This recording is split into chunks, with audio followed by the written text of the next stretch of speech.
الحمد لله وكفى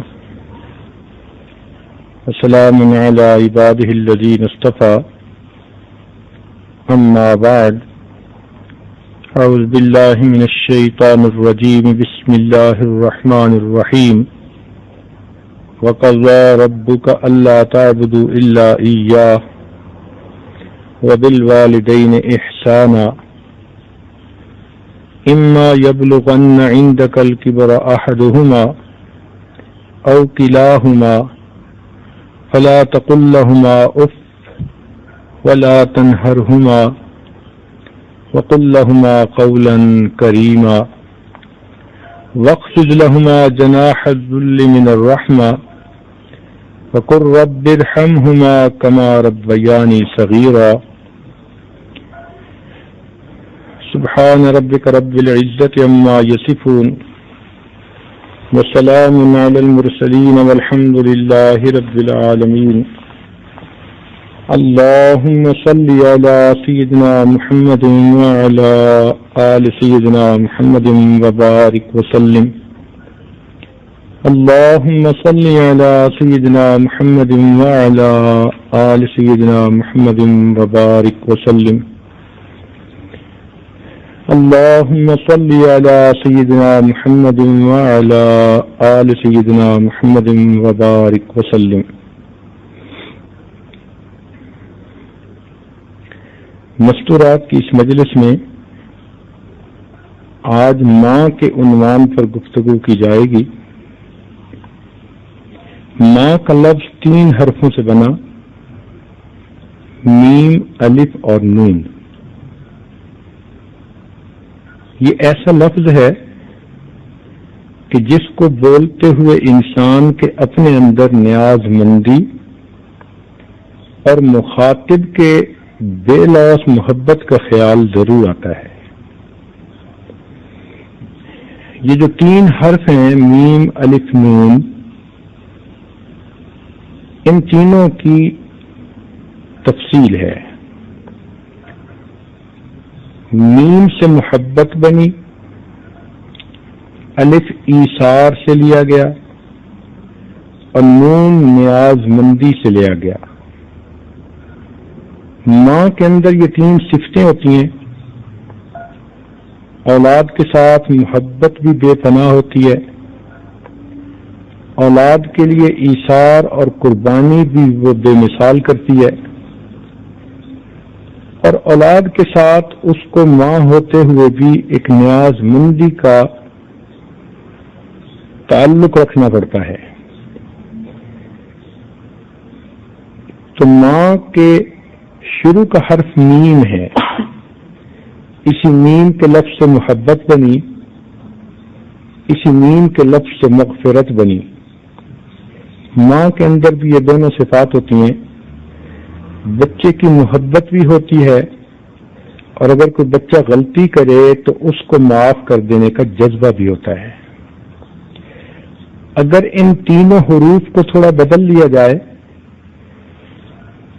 تو میم، الف اور نون کے حروف کو بدلنے سے ہی امن کا لفظ بنتا ہے، الف، میم اور نون. اور تھوڑا بدل لیں تو اسی سے نون، الف، میم نام بنتا ہے. اور اگر نون کا نقطہ بھی لگا دیں تو میم، الف اور نون نام بنتا ہے. یہ تمام ایسے الفاظ ہیں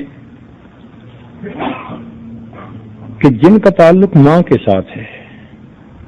مثلا ماں کی گود بچے کے لیے امن کا گہوارہ ہوتی ہے.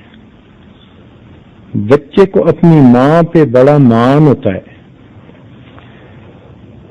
اور ماں کے ساتھ ہی بچے کا نام دنیا میں بلند ہوتا ہے، ماں کی دعاؤں کے ساتھ ہی. اسی لیے یہ میم، الف اور نون، یہ حروف اصلی اگر لیے جائیں تو نبی علیہ الصلوۃ والسلام کی والدہ ماجدہ کا نام آمینہ تھا. اس کے بھی حروف یہی بنتے ہیں، اور یہی وہ خوش قسمت ماں تھی جس کو اللہ نے اس کائنات کی سب سے عظیم ہستی کی ماں بننے کی توفیق عطا فرمائی. اللہ رب العزت نے ماں کو ایک نعمت دی ہے جس کو مامتا کہتے ہیں. مامتا کا مطلب ہوتا ہے بے غرض محبت. چنانچہ ماں اپنے بچے سے بے لوث محبت کرتی ہے.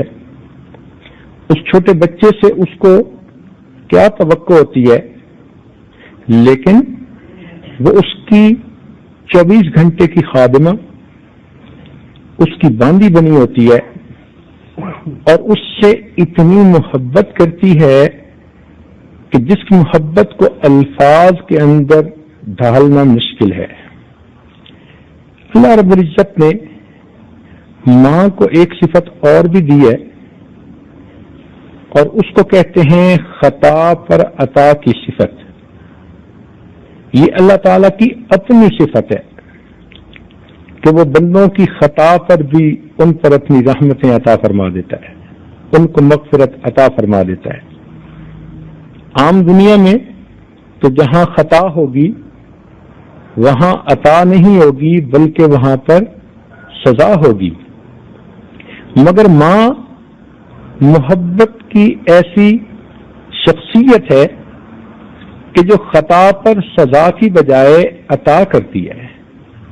چنانچہ بچہ خطا بھی کر جائے تو سزا دینے کی بجائے ماں اسے محبت کا بوسہ عطا کرتی ہے، ماں اسے اپنے سینے سے لگا لیتی ہے.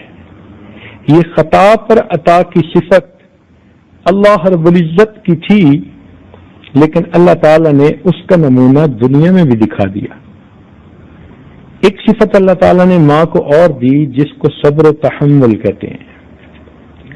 بچے کی چھوٹی چھوٹی باتوں پر کئی مرتبہ اتنا انسان زچ ہو جاتا ہے کہ ڈانٹ ڈپٹ کرنے لگ جاتا ہے.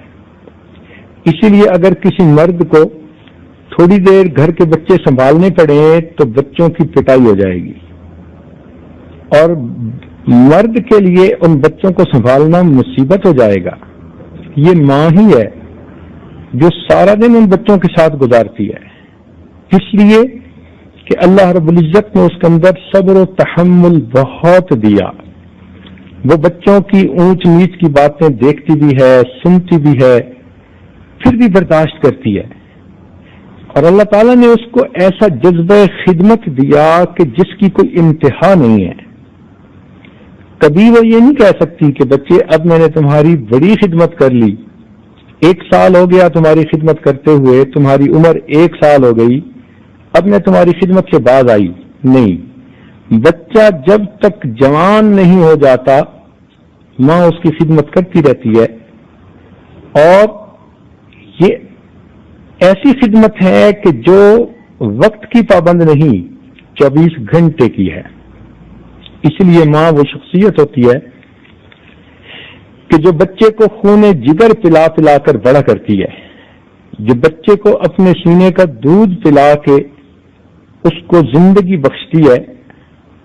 اسی لیے ماں کے اندر محبت اور پیار کی انتہا ہوتی ہے.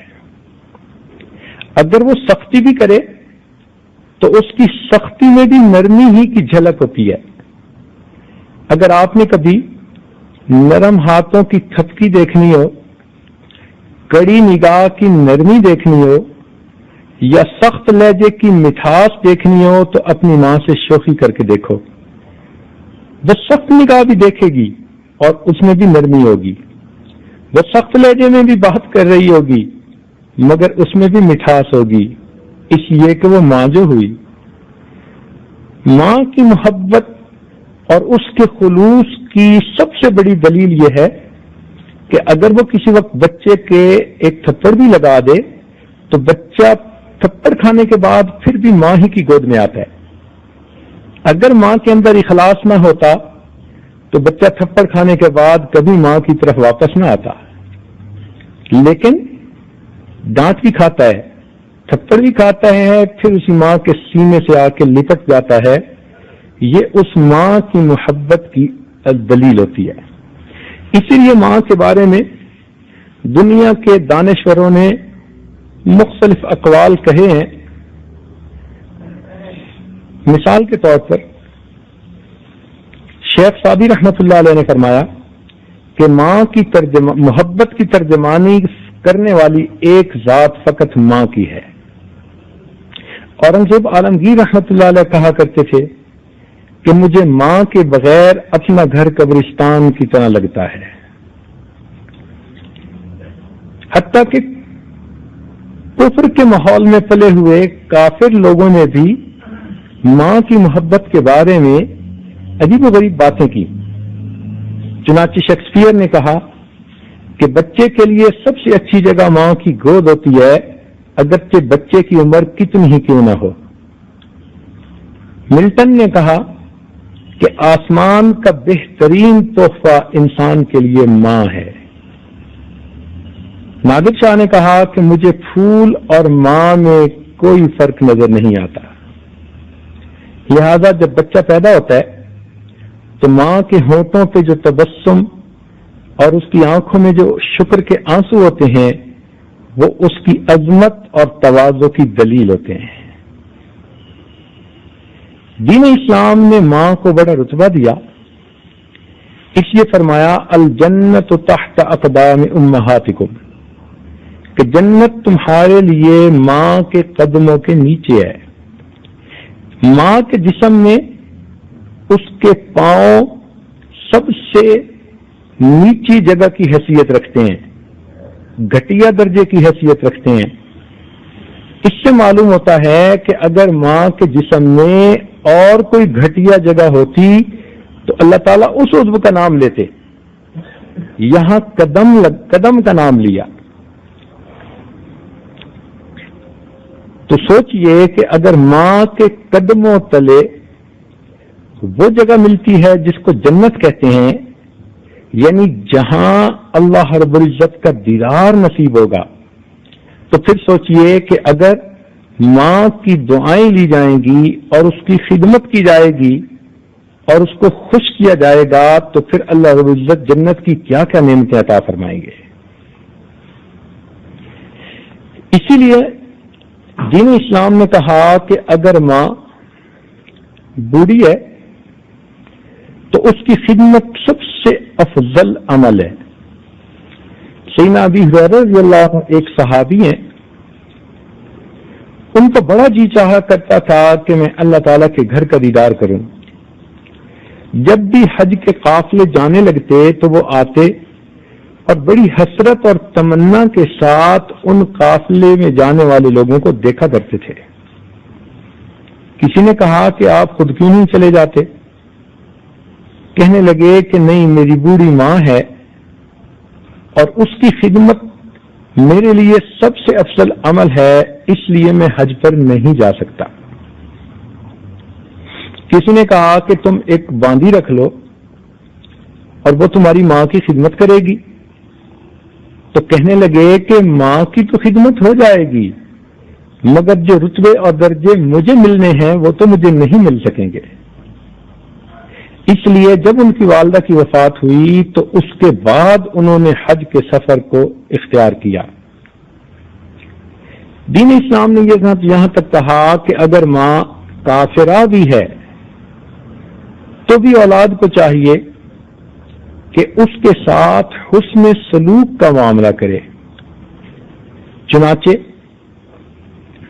اسماء بنت ابو بکر صدیق رضی اللہ تعالیٰ عنہ، یہ سیدہ عائشہ صدیقہ رضی اللہ تعالی عنہا کی بڑی اور ستیلی بہن تھی اور عمر میں ان سے کوئی 15 سال کے قریب بڑی تھی۔ جب انہوں نے ہجرت کی تو ان کا نکاح زبیر بن عوام رضی اللہ تعالی عنہ سے ہوا۔ یہ بڑی جلیل القدر صحابیات میں سے تھیں۔ چنانچہ ان کی والدہ کا نام قتیلہ تھا، صدیق اکبر عنہ کی وہ بیوی تھی۔ جب قرآن مجید کی آیت اتری کہ مسلمان مردوں کے نکاح میں کافرہ عورت نہیں رہ سکتی تو اس وقت انہوں نے اپنی اس بیوی سے پوچھا کہ اللہ کی بندی، تو دین اسلام کو قبول کر لے مگر اس کی سمجھ میں یہ بات نہیں آتی تھی کہ میں اپنے ماں باپ کے دین کو کیسے چھوڑ دوں. اس کے دماغ میں یہ بات بیٹھی ہوئی تھی کہ میں اپنے ماں باپ کے راستے کو نہیں چھوڑوں گی. چنانچہ اس نے کہا کہ میں دین اسلام کو قبول نہیں کر سکتی، اور آپس میں اتفاق کے ساتھ ان کو طلاق ہو گئی.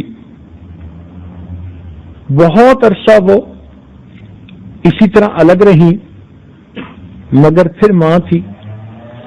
ایک دن اس کے دل میں اپنی بیٹی اسماء کا جو خیال آیا تو دل بھر آیا، آنکھوں میں آنسو مڑ آئے. دل نے چاہا میں جاؤں اپنی بیٹی سے ملاقات تو کروں. چنانچہ وہ مکہ مکرمہ سے مدینہ منورہ آئی اپنی بیٹی کو ملنے کے لیے.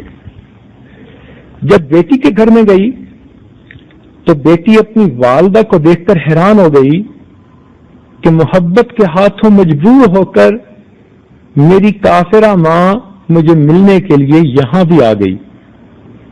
تو اس نے اپنی والدہ کو بٹھایا اور اسماء رضی اللہ تعالیٰ عنہ فوراً نبی علیہ السلام کی خدمت میں بھاگیں. کیوں جا رہی تھیں یہ صحابیہ؟ اس لیے جا رہی تھیں کہ ان کو شریعت کے حکم کا پتہ نہیں تھا کہ اگر ماں کافرہ ہو تو اس کے ساتھ کیسا سلوک کرنا چاہیے. چنانچہ نبی علیہ السلام کی خدمت میں پہنچ کر انہوں نے پوچھا، اے اللہ رب العزت کے محبوب، میری ماں مجھے ملنے کے لیے آئی ہے، میں اس کے ساتھ کیسا معاملہ کروں؟ تو نبی علیہ السلام نے فرمایا، صلی امک، کہ تو اپنی والدہ کے ساتھ اچھا سلوک کر. چنانچہ انہوں نے اپنی والدہ کی اچھی مہمان نوازی کی. اسی لیے حدیث پاک میں آتا ہے کہ ماں باپ کی نافرمانی کرنا ایسا گناہ ہے کہ اس آدمی کو آخرت میں تو عذاب ہوگا ہی صحیح، اللہ تعالیٰ اس کو دنیا میں بھی عذاب دیں گے. اب اس نافرمانی سے مراد دنیا کے کاموں میں ان کی بات نہ ماننا. اس سے یہ مراد نہیں ہے کہ اگر کوئی فاسق و فاجر ماں اپنے بچے کو کہے کہ تو سنت کو چھوڑ دے، دین کو چھوڑ دے، تو فرنگیانہ زندگی اختیار کر لے، تو اب وہ بچہ ایسی بات مان لے. شریعت نے کہا لا طاعت المخلوق فی معصیت الخالق. اللہ تعالیٰ کی نافرمانی میں مخلوق کی کوئی فرما برداری نہیں ہوتی. تو جہاں بھی نافرمانی کا معاملہ آئے گا وہاں ہوگا اپنے نفس کی وجہ سے دنیاوی کاموں میں، معاملات میں والدہ کے ساتھ بے رخی کرنا یا والدہ کی حکم عدولی کرنا. اس پر انسان کو اللہ تعالیٰ کی طرف سے سزا ملتی ہے. بلکہ حدیث پاک میں آتا ہے کہ اگر ماں باپ کسی درجے میں بچے پر زیادتی بھی کر رہے ہوں اور سختی بھی کر رہے ہوں، پھر بھی بچے کو چاہیے کہ دنیا کے معاملے میں ان کی تابعداری کرے. ذرا غور کیجئے کہ شریعت نے ماں باپ کا کیا درجہ بتایا. وَقَضَىٰ رَبُّكَ أَلَّا تَعْبُدُوا إِلَّا إِيَّاهُ، اور حکم فرمایا تیرے رب نے کہ تم عبادت کرو صرف اللہ کی. وَبِالْوَالِدَيْنِ إِحْسَانًا، اور اپنے والدین کے ساتھ اچھا سلوک کرو. اب یہ کتنی مزے کی بات ہے کہ اللہ تعالیٰ نے جہاں اپنی عبادت کا حکم دیا وہیں اسی فکرے میں ماں باپ کی خدمت کا بھی حکم دیا. تو واؤ عاطفہ کے ساتھ دونوں باتوں کو ملایا. امام قرطبی رحمۃ اللہ علیہ فرماتے ہیں کہ سمجھدار آدمی اس آیت کو پڑھ کر ماں باپ کی عظمت کو سمجھ لیتا ہے کہ اللہ تعالیٰ نے جس جگہ جس فکرے میں آیت میں اپنی عبادت کا حکم دیا کہ کسی کی عبادت مت کرو سوائے اللہ کے، ساتھ یہ بھی کہا کہ تم خدمت کرو اپنے ماں باپ کی. اور قرآن مجید کی دوسری ایک آیت میں فرمایا انشکر لی ولوالدیک، کہ تم میرا بھی شکر ادا کر اور اپنے والدین کا بھی۔ سبحان اللہ، اللہ رب العزت نے ایک ہی آیت میں اپنے شکر کے ساتھ والدین کے شکر کو بھی لازم ٹھہرایا۔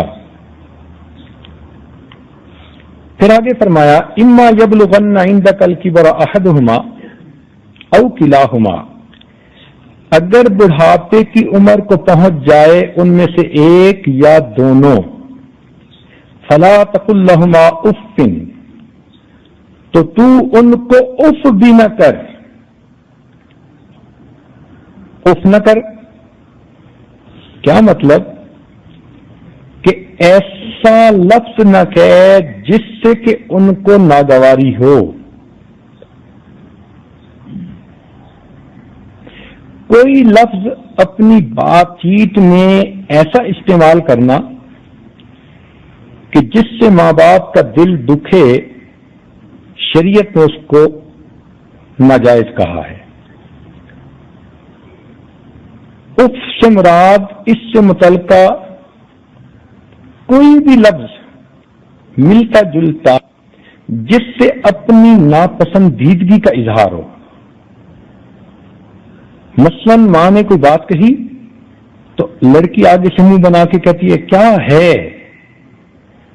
اب یہ جو کیا ہے منہ بنا کر کہا، یہ ناگواری کا لفظ ہے، تو یہ بھی اسی اف میں داخل ہو جائے گا۔ حضرت علی اللہ عنہ فرمایا کرتے تھے کہ اگر اس سے بھی کوئی کم درجہ ہوتا تو اللہ تعالیٰ اس سے بھی منع فرما دیتے۔ آگے فرمایا ولا تنہرہما، تم ان دونوں کو مت جھڑکو۔ جھڑکنا سے مراد ڈانٹنا۔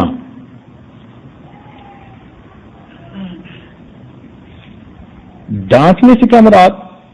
کہ ماں باپ کے ساتھ سختی سے بات کرنا۔ مثال کے طور پہ بوڑھی ماں نے کوئی بات کہی تو آگے سے سخت لہجے میں بیٹی کہتی ہے امی تو بات کیوں نہیں سمجھتی؟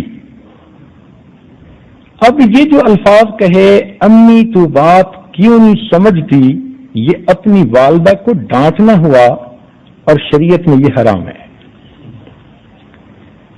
پھر تیسری بات کہی وَقُلْ لَهُمَا قَوْلًا كَرِيمًا، اور تم ان سے بات کرو محبت و شفقت کے ساتھ۔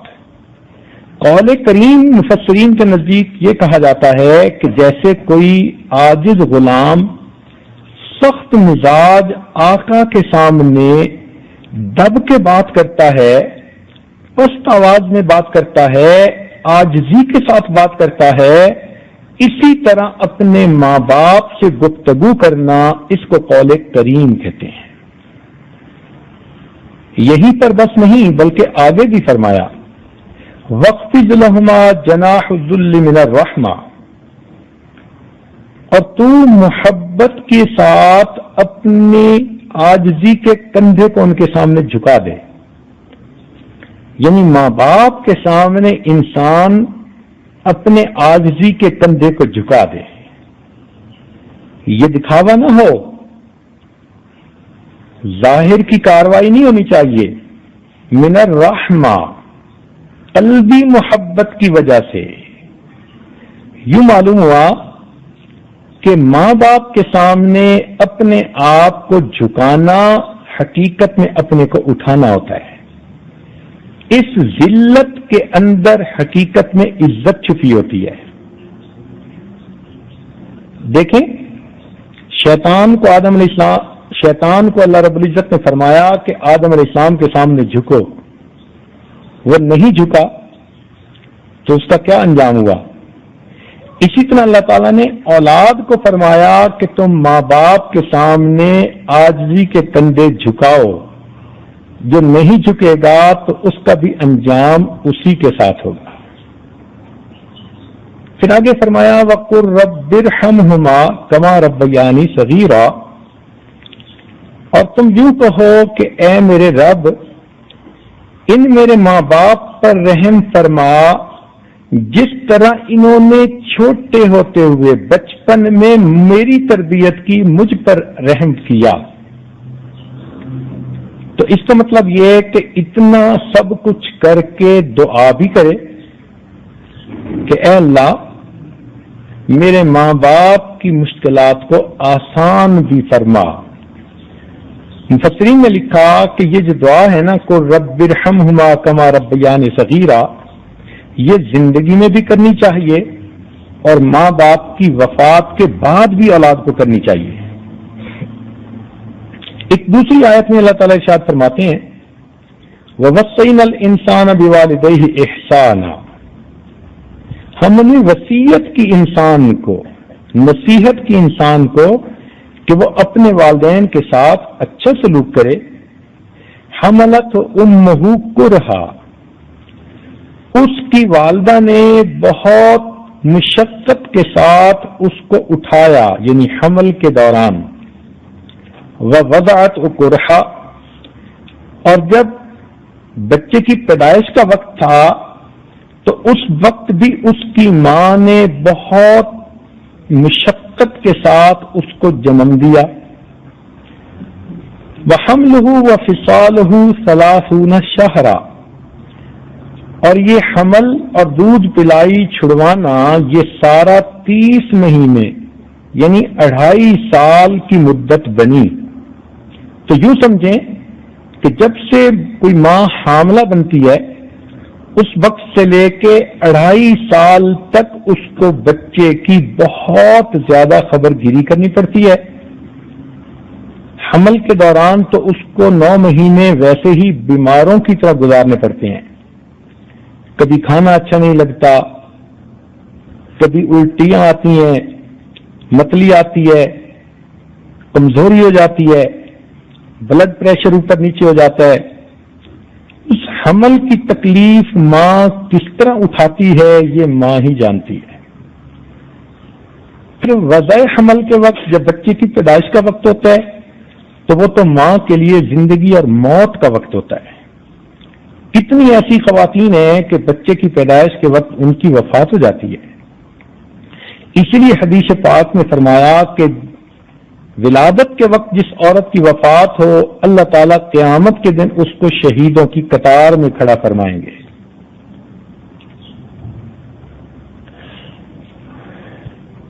اب اس ماں نے بچے کو جنم دینے کے بعد کسی اور کے حوالے نہیں کر دیا بلکہ دودھ بھی خود پلاتی ہے، اور یہ مدت ٹوٹل حمل سے لے کے دودھ چھڑانے تک کی 2.5 سال بنتی ہے. اب اس دوران ماں 24 گھنٹے کی نوکرانی بچے کے ساتھ بندھ گئی، نہ کہیں فنکشنز میں آ جا سکتی ہے، نہ کہیں الگ ہو کے رہ سکتی ہے. ہر وقت یا بچہ گود میں ہے، یا بچہ سینے کے ساتھ لگا ہوا ہے، یا بچہ ساتھ لیٹا ہوا ہے اور ماں اس کی حفاظت کر رہی ہے. کبھی فیڈر بنا کے دے رہی ہے، کبھی بچے کو صاف کر رہی ہے، کبھی کپڑے پہنا رہی ہے. نہ اس کو کھانے کی ہوش ہوتی ہے، نہ بیچاری کو پینے کی ہوش ہوتی ہے، نہ اس کو سونے کی فرصت ملتی ہے.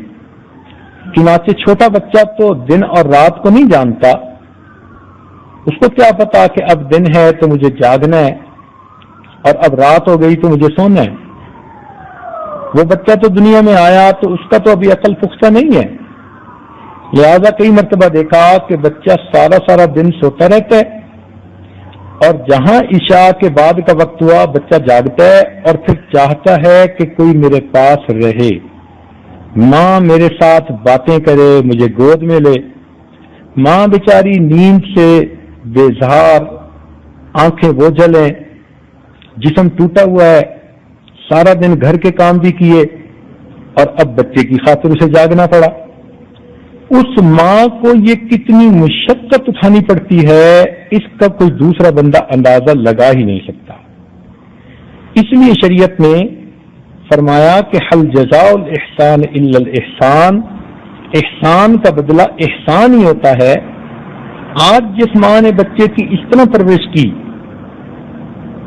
مشقتیں اٹھائیں، جب یہ بوڑھی ہو جائے گی تو اب اولاد کو چاہیے کہ وہ بھی ان کے ساتھ اسی طرح محبت کا معاملہ کریں۔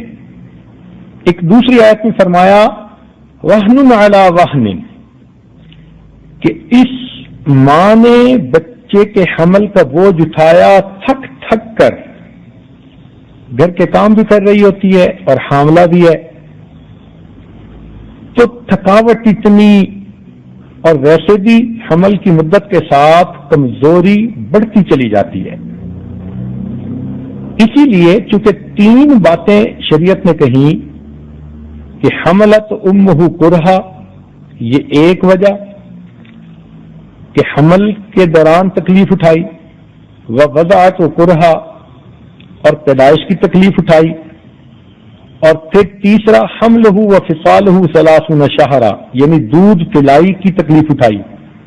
ان 3 وجوہات سے شریعت نے بچے پر ماں کے 3 حق زیادہ رکھ دیے۔ چنانچہ حدیث پاک میں آتا ہے، ایک نوجوان آیا، اس نے کہا اے اللہ کے محبوب، ماں باپ میں سے میں کس کے ساتھ اچھا سلوک کروں؟ فرمایا ماں کے ساتھ۔ اس نے پھر پوچھا، فرمایا ماں کے ساتھ۔ اس نے پھر پوچھا، نبی السلام نے فرمایا ماں کے ساتھ۔ پھر اس نے 4تھی مرتبہ پوچھا تو فرمایا تو اپنے باپ کے ساتھ بھی اچھا سلوک کر۔ تو 3 مرتبہ جو ماں کا نام لیا، اس میں حسن یہ تھا، حکمت یہ تھی کہ شریعت نے اس کی 3 مشقتوں کا تذکرہ کیا اور اسی لیے اس کو 3 مرتبے عطا کر دی۔ شریعت نے ماں باپ کو اتنا رتبہ دیا کہ حدیث پاک میں آتا ہے کہ اگر کوئی بچہ اپنے ماں یا باپ کے چہرے پر محبت کی ایک نظر ڈالے گا، اللہ تعالیٰ اس کو ایک مقبول حج کا ثواب عطا فرمائے گا۔ صحابہ کرام نے پوچھا اے اللہ کے محبوب، اگر کوئی بار بار دیکھے؟ تو نبی علیہ السلام نے فرمایا کہ جتنی بار دیکھے گا اتنی بار حج کا ثواب اللہ تعالیٰ اس کو عطا فرمائیں گے۔ آج کے اس زمانے میں ماں باپ کو اول تو اپنے رتبے کا خود ہی صحیح پتہ نہیں، اور اکثر و بیشتر اولاد کو تو بالکل ہی پتہ نہیں ہوتا۔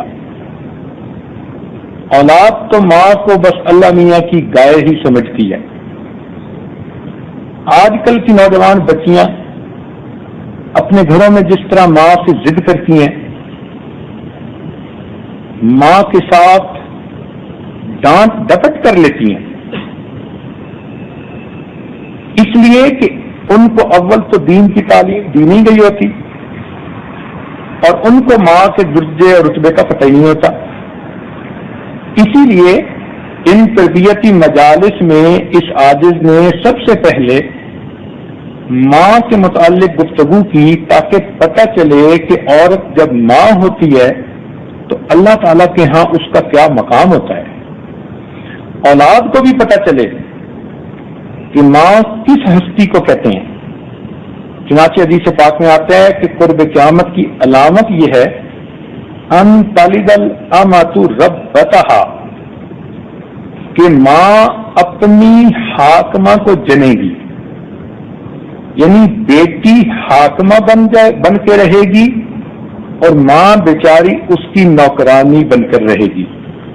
اور آج کل تو یہ دیکھنے میں آتا ہی ہے، صبح اٹھ کر بیٹی کو اسکول جانے کے لیے بننے سنورنے کی فرصت کی وجہ سے فرصت نہیں ہوتی، لہذا وہ تو آئینے کے آگے سے ہٹتی نہیں، اور ماں بیچاری اس کے لیے ناشتہ بھی بنا رہی ہے اور نکرانی کی طرح اس کے لیے دسترخوان پر یا ٹیبل پر بھی سجا رہی ہے۔ اور اگر ناشتہ بنانے میں ذرا دیر ہو جائے تو یہ بیٹی صاحبہ چائے کی پیالی پہ زور سے ہاتھ مارتی ہے اور ماں کو سخت سست کہتی ہے اور نکل جاتی ہے۔ اتنی بدتمیزی کر کے یہ نکل گئی، اور ماں کی حالت دیکھو کہ وہ بیچاری بیٹھی کوڑ رہی ہوتی ہے کہ میری بیٹی بھوکی سکول چلی گئی۔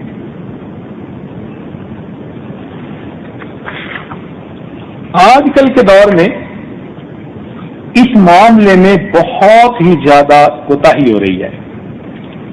پہلی کمی تو یہ کہ نوجوان بچیاں مائیں تو بن جاتی ہیں مگر ان کو ماں کے مقام کا پتہ ہی نہیں ہوتا. وہ بچوں کی صحیح دینی تربیت ہی نہیں کرتی. کئی لڑکیوں کو تو ٹی وی سے، ڈراموں سے، ناولوں سے فرصت ہی نہیں ہوتی. لہذا بچہ خود بخود ساتھ ساتھ پل رہا ہوتا ہے، بچے کو وہ سکھا نہیں رہی ہوتی. کسی نے کچھ سکھا دیا، کسی نے کچھ سکھا دیا. اور اکثر و بیشتر یہ دیکھا کہ نوجوان لڑکیوں میں چونکہ فرنگیوں کی تہذیب کے اثرات بڑھتے جا رہے ہیں ٹی وی پروگراموں اور فلموں کی وجہ سے، اسی لیے وہ اپنے بچے کو بھی فرنگیوں کا نمونہ بنانا چاہتی ہیں. بچہ اللہ نے دیا، یہ دکانوں پہ جائیں گی تو پینٹ اور شرٹ خرید کے لائیں گی تاکہ اچھا خاصا نصرانی نظر آئے. ایک ایک چیز اس کی فرنگیوں جیسی. کوئی پوچھے تو صحیح اس ماں سے کہ تم بغیر تنخواہ کے کیوں ایجنٹ بنی ہوئی ہو؟ جس پروردگار نے تمہیں بیٹا دیا اور جس نبی علیہ الصلوۃ والسلام کی تم امتی ہو اور قیامت کے دن کی شفاعت چاہتی ہو، کیا تم اپنے بچے کو ان کے لباس میں نہیں رکھنا چاہتی؟ طفل سے بو آئے کیا ماں باپ کے اتوار کی، دودھ ڈبے کافیا تعلیم ہے سرکار کی. اس لیے نوجوان بچیوں سے گزارش ہے کہ اپنے بیٹوں کو کالا انگریز نہ بنائیے.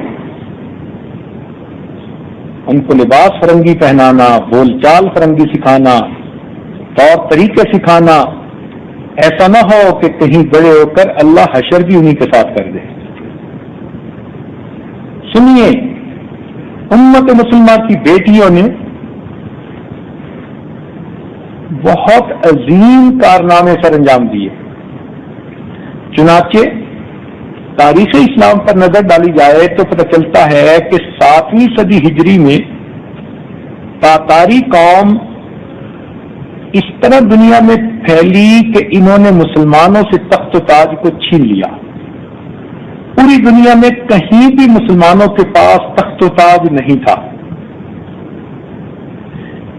اور انہوں نے لاکھوں مسلمانوں کو ذبح کیا اور لاکھوں نوجوان مسلمان لڑکیوں کو اپنے گھروں میں بیوی اور باندی بنا لیا. اب یہ جو مسلمان نوجوان بیٹیاں ان کے گھروں میں بیویاں باندیاں بنی، ان کے دل میں ایمان تھا اور ان کے جسم پہ اسلام تھا. اگرچہ یہ ان کافروں کے گھروں میں تھی، ان کے بچوں کی مائیں بن رہی تھیں، ان کے گھروں کو آباد کر رہی تھی، مجبور تھی، معذور تھی، مگر اس حالت میں بھی انہوں نے شریعت کو اپنے سامنے رکھا اور اپنے بچوں کی تربیت دین اسلام کے مطابق کی. یہ بچے جب 30 سال کے بعد بھرپور جوان ہو گئے تو ان بچوں نے اس وقت ماں کی ان تعلیمات کی وجہ سے دین کا اظہار کرنا شروع کیا اور یہ وہ وقت تھا کہ 30 سال کے بعد پوری تاتاری قوم مسلمان بن گئی. کوئی بتائے تو صحیح کہ تاتاریوں سے یہ تاج و تخت کیسے واپس آیا. یہ کام 2 ہستیوں نے کیا. وقت کے مشائخ نے بڑی عمر کے تاتاریوں کے دلوں پہ توجہ ڈالی اور ان کو متوجہ کیا، اور جو مسلمان نوجوان بیٹیاں تھیں جو ان کے گھروں میں مائیں بن رہی تھیں، انہوں نے ثابت کر دیا کہ ہمارے جسم پہ تو تم نے کنٹرول پا لیا مگر ہمارے دلوں پر تو اللہ کا قبضہ ہے. ہم اللہ کی بندیاں ہیں، اس کے محبوب کی باندیاں ہیں. ہم تو شریعت و سنت کی زندگی کو نہیں چھوڑیں گی. لہذا انہوں نے اپنے بچوں کی اچھی تربیت کی اور اللہ تعالیٰ نے اس کی برکت سے پھر دین اسلام کو بلندی دی اور مسلمانوں کو تخت و تاج عطا فرما دیا ہے۔ ایاں آج بھی تاتار کے افسانے سے پاسباں مل گئے کعبے کو صنم خانے سے۔ اب ذرا سوچئے کتنا فرق ہے کہ وہ نوجوان بچیاں کافروں کے گھروں میں رہ کر بھی اسلام کی پابند رہی اور آج کی نوجوان بچیاں مسلمانوں کے گھروں میں رہ کر بھی کافروں کی نمائندگیاں کرتی ہیں۔ ماں کو چاہیے اپنا مرتبہ پہچانے، یاد رکھیں ماں کے آنسو دنیا کی سب سے زیادہ طاقتور چیز ہوتی ہے۔ جو کام تلوار سے نہیں کیا جا سکتا وہ کام ماں اپنے پیار سے کروا لیا کرتی ہے۔ چنانچہ جب ماں کی آنکھوں سے آنسو ٹپکتے ہیں تو پھر اولاد اپنی زندگی کے بڑے بڑے فیصلے کر دیا کرتے ہیں۔ اس لیے ماں کو چاہیے کہ وہ اپنی محبتیں، اپنی شفقتیں اس پر خرچ کرے کہ اولاد دیندار بن جائے اور دین اسلام کو اپنے جسم پر سجائے اور اللہ تعالیٰ کے بندے بن کر زندگی گزارنے والے بن جائیں۔ اور اگر ماں ہی بگڑی ہوئی ہو تو پھر اولاد کیا سنورے گی؟ اس کی سب سے بڑی دلیل تو قرآن مجید میں ہی موجود ہے۔ مفسرین نے لکھا کہ حضرت نوح علیہ السلام کی جو بیوی تھی اگرچہ کردار کی ٹھیک تھی، اچھی تھی، مگر سوچ میں حضرت نوح علیہ السلام سے اس کو اختلاف تھا۔ وہ بھی کہتی تھی کہ یہاں ساری ریت ہے تو کیسے سیلاب آئے گا؟ تو حضرت نوح علیہ السلام نے کہا کہ وحی الہی کی وجہ سے میں کہہ رہا ہوں کہ سیلاب آئے گا اور میں کشتی بنا رہا ہوں، مگر کافر لوگ جیسے ہنستے تھے، باتیں کرتے تھے، تو ان کی بیوی بھی ان کی اس بات پر ہنستی تھی، باتیں کرتی تھی۔ چنانچہ ان کی بیوی کی اس بات کا ان کے بیٹے پر اثر پڑا۔ نتیجہ یہ ہوا کہ جب سیلاب آیا تو بیٹا کھڑا ہے اور وقت کے پیغمبر اسلام اسے کہتے ہیں یا بنی ارکب معنا، اے بیٹے ہمارے ساتھ کشتی میں سوار ہو جا، مگر وہ بیٹا کہتا ہے کہ نہیں، میں پہاڑ کی چوٹی پہ چلا جاؤں گا، یا سیمونی من الماء۔ ابھی بیٹے نے یہ بات کی، وحال بینہم الموج فکان من المغرقین، ایک لہر اٹھی اور بیٹا باپ کی آنکھوں کے سامنے غرق ہو گیا۔ سوچئے وقت کے نبی علیہ السلام کی تمنا ہے کہ بیٹا میرے پاس آ جائے، لیکن بیٹا نہیں آتا، اس لیے کہ بیٹا اپنی ماں کے زیر اثر تھا۔ تو اگر ماں ذہنی مطابقت نہ رکھتی ہو تو اولاد کبھی بھی نیک نہیں بن سکتی۔ اس لیے شریعت نے کہا کہ تم اپنے گھروں میں نیک بیویاں لاؤ۔ اور یہ نوجوان آج یہی غلطیاں کرتے ہیں کہ شادی کے وقت تو حور پری ڈھونڈتے پھرتے ہیں، ماڈل ڈھونڈتے پھرتے ہیں، اس کے اندر انسانیت نام کی کوئی چیز نہیں ڈھونڈتے۔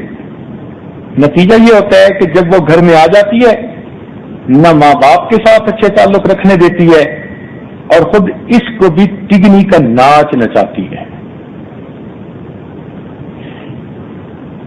یہ بات طے شدہ ہے کہ بچے باپ کی نسبت بھی ماں کا اثر زیادہ قبول کرتے ہیں۔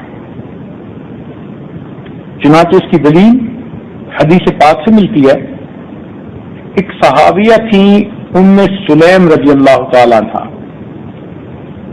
ان کی شادی ہوئی تھی تو ان کے خاوند کا نام تھا مالک۔ ان کو اللہ تعالیٰ نے ایک بیٹا دیا جس کا نام انہوں نے انس رکھا۔ چنانچہ ایک مرتبہ یہ مالک ان کے خاوند تجارتی سفر پر گئے ہوئے تھے کہ پیچھے ام سلیم رضی اللہ تعالیٰ عنہ نبی علیہ السلام کے درس میں آئیں تو انہوں نے ایمان کی اہمیت کو سمجھا اور کلمہ پڑھ کر ایمان کو قبول کر لیا۔ جب خاوند واپس آیا تو میاں بیوی ایک چارپائی پر بیٹھے ہیں، آپس میں باتیں کر رہے ہیں، تو باتوں باتوں میں بیوی نے تذکرہ کیا کہ میں نے تو کلمہ پڑھا اور میں مسلمان بن گئی۔ یہ سنتے ہی خاوند ناراض ہونے لگا، تجھے کیا ضرورت تھی ایسی جلد بازی کی، تو نے میرے بغیر یہ کیسے فیصلہ کر لیا؟ انہوں نے آگے سے جواب دیا کہ مجھے ڈر ہوا کہ ایسا نہ ہو کہ کفر کی حالت میں میری موت آ جائے، لہذا میں نے کلمہ پڑھنے میں جلدی کر لی۔ خاوند نے ناراض ہو کے کہا کہ ٹھیک ہے تم نے پڑھ لیا، بہرحال میں نے ابھی کلمہ پڑھنے کا ارادہ نہیں کیا، میں نہیں پڑھوں گا۔ ابھی میاں بیوی میں یہ تکرار ہو ہی رہی تھی کہ چھوٹا ننا انس وہ اپنے ماں باپ کے قریب آیا۔ بیٹے کو دیکھ کر باپ نے اس سے کہا کہ بیٹے تمہاری ماں نے تو کلمہ پڑھ لیا، لیکن نہ میں پڑھوں گا نہ تم پڑھنا۔ جب خاوند نے یہ کہا تو اب ام سلیم لانا نے بیٹے کو متوجہ کیا اور کہنے لگی میرے بیٹے میں نے بھی کلمہ پڑھ لیا ہے، اور میرے بیٹے تو بھی کلمہ پڑھ لے۔ ماں نے اتنی محبت پیار شفقت سے بات کہی کہ حدیث پاک میں آتا ہے ننھے انس نے ایک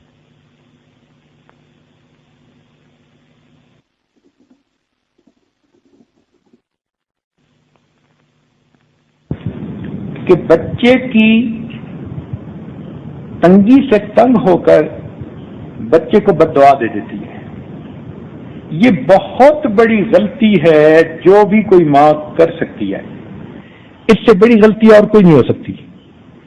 اس ماں کو نہیں پتا کہ اس کے منہ سے جو بھی دعائیہ کلمات نکلتے ہیں اس میں آتا ہے سن جاتے ہیں اور فرشتے اس دعا کو اللہ تعالیٰ کے حضور قبولیت کے لیے پیش کر دیتے ہیں۔ اب یہ بہانے تو بناتی ہیں کہ جی ہم دل سے تو بد دعا نہیں دیتی، اللہ کی بندی دل سے جب بد دعا نہیں دینی تو زبان سے کیوں دیتی ہو؟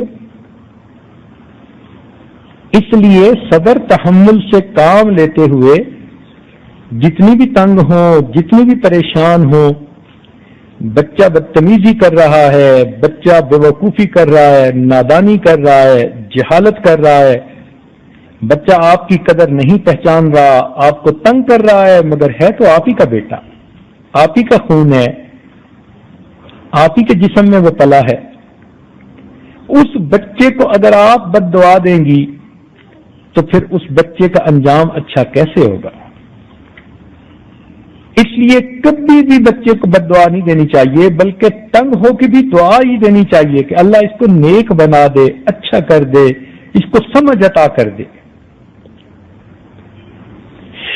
تو ماں کو چاہیے کہ وہ اپنے بچے کی اچھی تربیت کر کے اپنے بچوں کو نبی علیہ السلام کا غلام بنا دے، کل قیامت کے دن محبوب کی شفاعت ملے گی اور اس عورت کو ملکہ بنا کر جنت میں داخل کر دیا جائے گا۔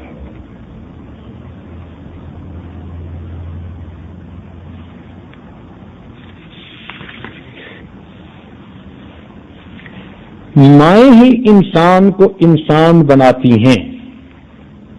شریعت کی نظر میں مائیں انسان بنانے کی فیکٹریاں ہوتی ہیں۔ عورت کو اللہ رب العزت نے دنیا میں ایک کام دیا جو اس کا فرض منصبی ہے، اور وہ کام یہ ہے کہ یہ گھر میں رہ کر انسان تیار کرے، بیٹا ہو یا بیٹی ہو، اچھی تربیت کر کے اس کو اللہ کا نیک بندہ یا نیک بندی بنائے۔ تو گویا عورتیں، مائیں اللہ رب العزت کی نظر میں انسان کو انسان بنانے کی فیکٹریاں ہیں، کارخانے ہیں۔ ہم اگر اپنے اکابر کی زندگی کو دیکھیں تو جتنی بڑی بڑی شخصیتیں ہوئیں ان کے پس منظر میں آپ کو ان کی ماں کا کردار نظر آئے گا۔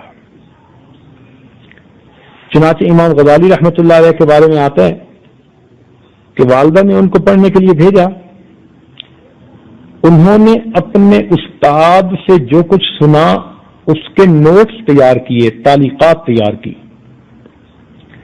اور قدرتاً جب علم مکمل کیا تو واپس آ رہے تھے کہ ڈاکوؤں نے سامان لوٹ لیا اور اس میں ان کے وہ نوٹس بھی چلے گئے۔ جب گھر آئے تو انہوں نے اپنی والدہ کو حال سفر سنایا اور بتایا کہ امی، میں نے جو علم پڑھا تھا وہ میرے نوٹس تو ڈاکو لے کے چلے گئے۔ تو ماں نے کہا، بیٹے میں نے تمہیں ایسا علم حاصل کرنے کو تو نہیں بھیجا تھا جس کو ڈاکو لوٹ کے چلے جائیں۔ بس ماں کی اس بات کا دل پر ایسا اثر ہوا کہ یہ لوٹ کے واپس آئے اور ان ڈاکوؤں سے انہوں نے پھر اپنے نوٹس مانگے منت سے ماجت کر کے، اور اپنی ماں کی بات بھی سنائی۔ تو ڈاکو نے کہا کہ ہاں تمہاری ماں نے ٹھیک کہا، چلو ہم تمہیں یہ کاغذ واپس کر دیتے ہیں۔ انہوں نے نوٹس واپس کر دیے تو امام غزالی رحمت اللہ علیہ نے ان کو زبانی یاد کرنا شروع کر دیا، حتیٰ کہ سارے علم کے حافظ بن گئے۔ ایسی مائیں ہوتی تھیں۔ ان کے ایک بڑے بھائی تھے، ان کا نام تھا احمد غزالی۔ وہ بڑے عبادت گزار تھے، مگر ان کا علمی مقام وہ نہیں تھا جو چھوٹے بھائی امام غزالی رحمت اللہ علیہ کا تھا۔ امام غزالی رحمت اللہ علیہ شہر کی بڑی مسجد کے خطیب تھے، امام تھے، بڑے قاضی تھے۔ ان کے بڑے بھائی ان کے پیچھے نماز نہیں پڑھا کرتے تھے۔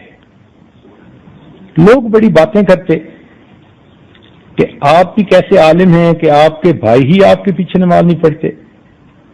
تو ایک دن انہوں نے اپنی والدہ سے کہا کہ امی، بھائی سے کہیں کہ وہ جماعت کے ساتھ مسجد میں نماز پڑھا کرے، الگ گھر میں نہ پڑھا کرے۔ ماں نے بلا کے کہا تو بڑے بھائی نے کہا کہ ٹھیک ہے۔ چنانچہ اگلی نماز میں وہ پہلی صف میں جا کر کھڑے ہو گئے۔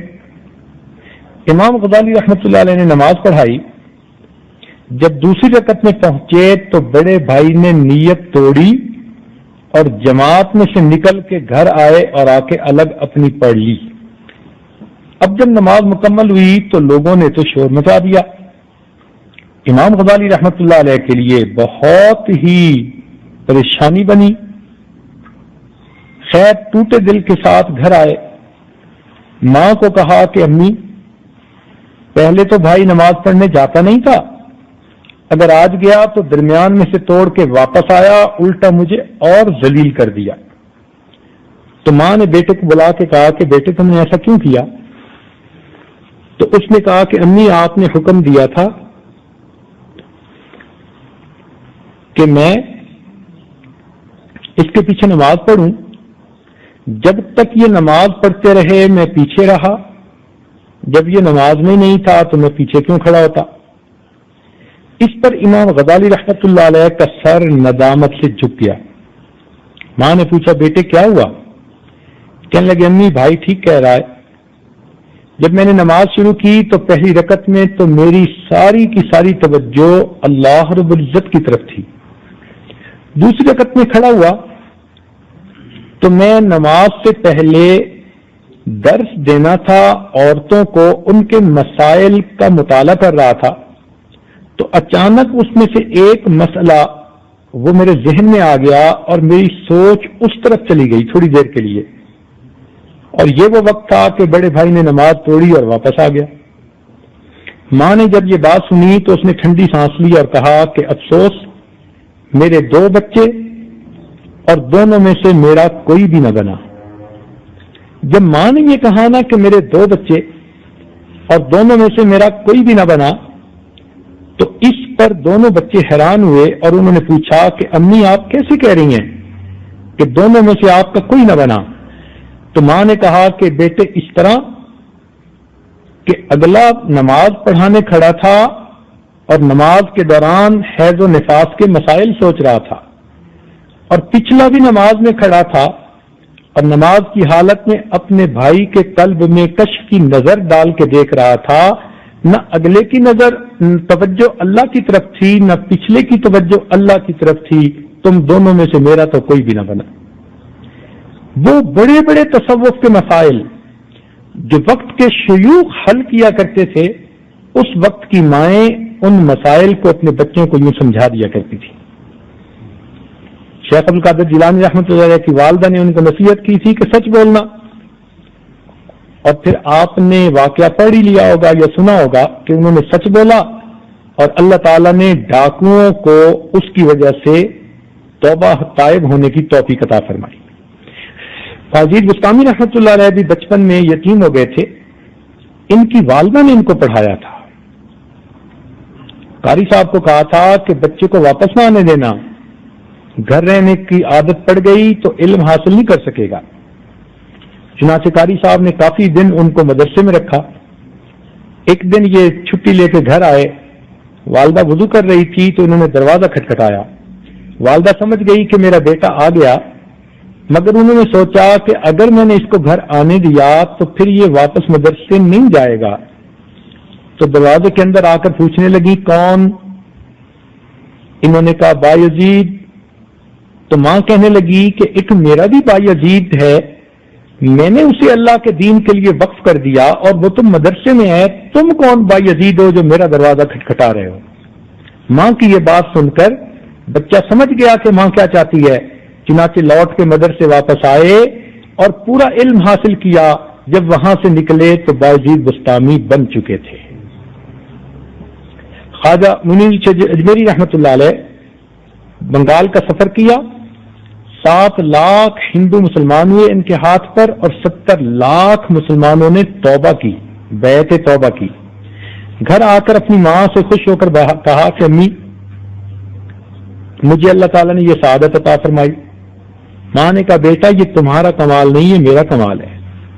امی صحیح کہا مگر اس کی تفصیل بھی بتا دیں. تو ماں نے کہا تفصیل یہ ہے بیٹے کہ جب تم چھوٹے بچے تھے میں نے تمہیں کبھی بھی بے وضو دودھ نہیں پلایا. یہ اس کی برکت ہے، اللہ تعالیٰ نے تمہارے ہاتھوں پر لاکھوں انسانوں کو کلمہ پڑھنے کی توفیق عطا فرمائی. اس وقت کی مائیں تو باوضو دودھ پلاتی تھیں اور آج کل کی جوان بچیاں بچے کو گود میں لے کے سینے سے لگا کے دودھ پلاتی ہیں اور ٹی وی کے اوپر ڈرامہ دیکھ رہی ہوتی ہیں، رقص دیکھ رہی ہوتی ہیں، گانے سن رہی ہوتی ہیں. یہ بچہ بڑے ہو کر باعزیز بستامی کیسے بنے گا یا وقت کا مجدد ثانی کیسے بنے گا؟ خواجہ قطب الدین بختیار کاکی رحمۃ اللہ علیہ کی والدہ کا بھی اسی طرح واقعہ ہے کہ جب چھوٹے تھے تو ان کی والدہ نے ان کے دل میں اللہ تعالیٰ کی محبت ڈالنے کے لیے ایک طریقہ اختیار کیا. جب یہ مدرسے سے آئے امی بھوک لگی ہے. ماں نے کہا بیٹا ہم بھی اللہ تعالیٰ سے روٹی مانگتے ہیں، وہ دیتا ہے، آپ بھی اسی سے مانگو. کیسے مانگو؟ بیٹے مسلح پہ بیٹھ جاؤ، ہاتھ اٹھاؤ، دعا مانگو. بچے نے دعا مانگی اور پھر پوچھا امی اب کیا کروں؟ ماں نے کہا بیٹے تم کمرے میں جاؤ، اللہ تعالیٰ نے کہیں تمہارا کھانا رکھ دیا ہوگا. تو ماں نے کھانا بنا کے چھپایا ہوا تھا. بچے نے ذرا دیکھا تو اسے مل گیا. تو اب بچے کی یہ روٹین بن گئی، روز دعا مانگتا اور اسے کھانا مل جاتا. تو بچے کے دل میں اللہ تعالیٰ کی محبت بڑھنے لگی. ماں بڑی خوش تھی کہ میری ترتیب اچھی چل گئی. اللہ تعالیٰ کی شان کہ ایک دن ماں کو کسی فنکشن میں جانا پڑا رشتہ داروں میں اور وہاں دیر ہو گئی. جب اس کو وقت کا خیال آیا تو بچے کے آنے کا وقت ہو چکا تھا اور وہ روٹی پکا کے آئی نہیں تھی. چنانچہ ماں بیچاری برقع سر پہ رکھا اور تیز تیز قدم اٹھا رہی ہے، چل رہی ہے، آنکھوں میں آنسو ہیں اور دل میں فریاد ہے میرے مولا میں نے تو بچے کا یقین بنانے کے لیے یہ سارا معاملہ کیا تھا. اگر آج میرے بچے کو کھانا نہ ملا کہیں اس کا یقین نہ ٹوٹ جائے. میری غلطی کو چھپا لینا، میری محنت کو ضائع نہ کرنا. ماں دعائیں مانگ کے گھر آئی، دیکھا کہ بچہ سو رہا ہے. ماں نے جلدی سے کھانا بنایا اور آ کے پھر بچے کے رخسار کا بوسہ لیا، اس کو اٹھا کے سینے سے لگایا. بیٹے آج تو تمہیں بہت بھوک لگی ہوگی. اس نے کہا امی نہیں. پوچھا کیوں؟ اس لیے امی کہ میں جب آیا تھا مدرسے سے آپ بھی گھر پہ نہیں تھی، میں نے مصلی بچھایا، میں نے دعا مانگی اللہ مجھے بھوک بھی لگی ہے اور آج امی بھی گھر پہ نہیں ہے، مجھے کھانا دے دیں. امی اس کے بعد میں کمرے میں گیا تو مجھے ایک روٹی پڑی ہوئی ملی، وہ میں نے کھائی، مگر امی جو مزہ مجھے آج آیا اس سے پہلے یہ مزہ کبھی نہیں آیا تھا. چنانچہ ان کا نام پڑ گیا قطب الدین بختیار کاکی رحمت اللہ علیہ. یہ اتنے بڑے شیخ بنے کہ وقت کے مغل بادشاہ بھی ان کے مرید بن گئے. تو دیکھیے مائیں کیسی تھیں جو انسانوں کو انسان بناتی تھیں، جن کی برکتوں سے بچے وقت کے اولیاء بنتے تھے. ایسی ماں کے لیے پھر شریعت نے حقوق بنائے ہیں. چنانچہ فقہا نے لکھا ہے کہ ماں کے حقوق میں سے ایک یہ ہے کہ بچے قولن فعلن یعنی زبانی بھی اور عملی طور پر ماں کی تعظیم کریں.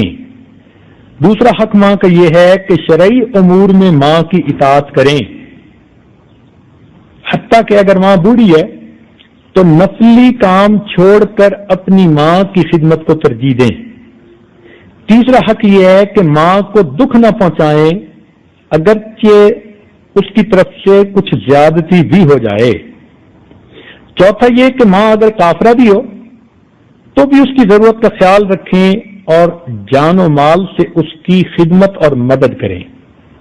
پانچواں حق یہ ہے کہ ماں کے ذمے اگر کوئی قرض ہو تو اولاد کو چاہیے کہ وہ خود ادا کرے. چھٹا حق یہ ہے کہ ماں سے جو ملنے والی ہیں مثلا ماں کی بہنیں، ماں کی رشتہ دار، ماں کی سہیلیاں، ان کے ساتھ بھی اسی طرح ادب سے پیش آئے جس طرح کے ماں کے ساتھ ادب سے پیش آتا ہے.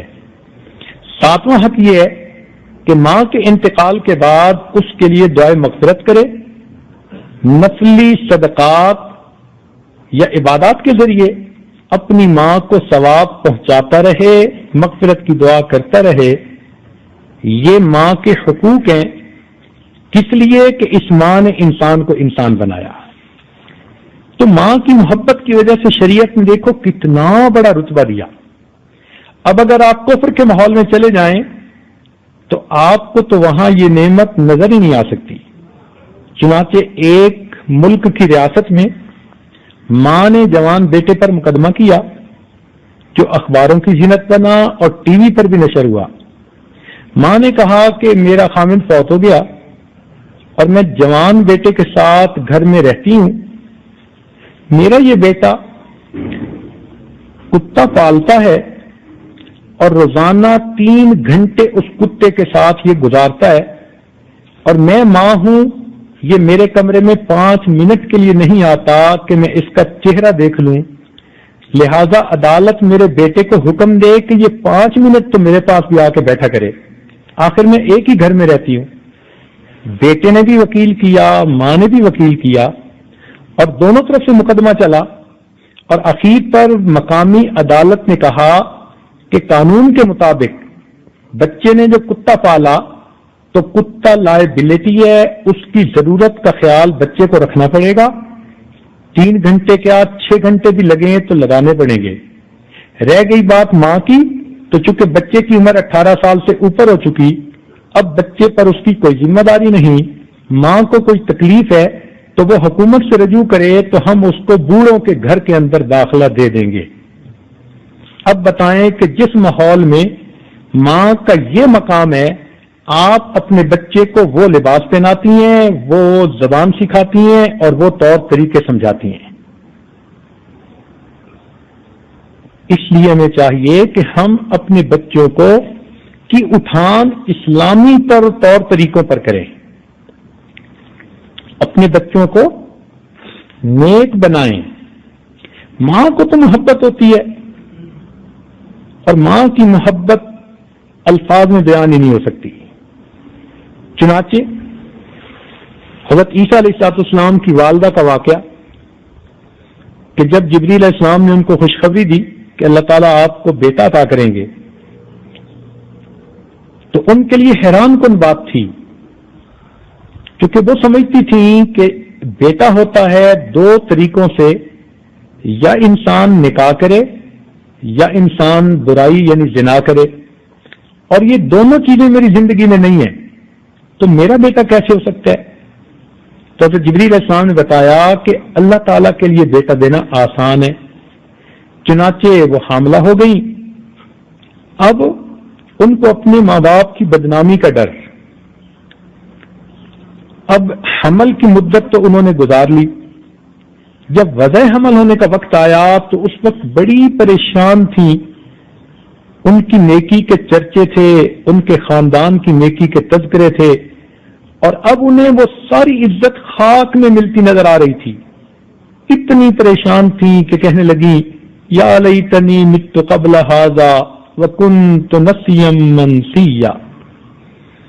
وقت کی کمی کی وجہ سے میں اس پورے واقعے کو تفصیل سے نہیں بیان کر سکتا, بس اتنا بتا دیتا ہوں کہ جب وہ بیٹا ہوا تو اللہ رب العزت نے ان کو اطلاع دے دی کہ تم نے نہیں بولنا, اگر تم سے کوئی پوچھے بھی تو بچے کی طرف اشارہ کر دینا ہے. فاتت به قومها تحمل.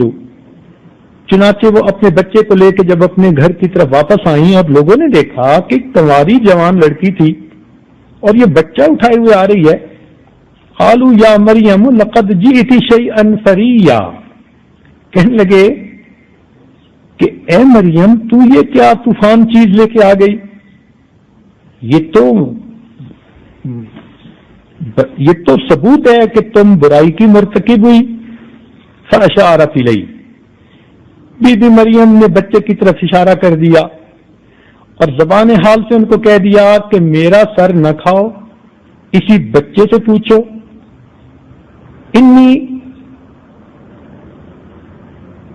میں نے رحمان کے لیے روزہ رکھ لیا.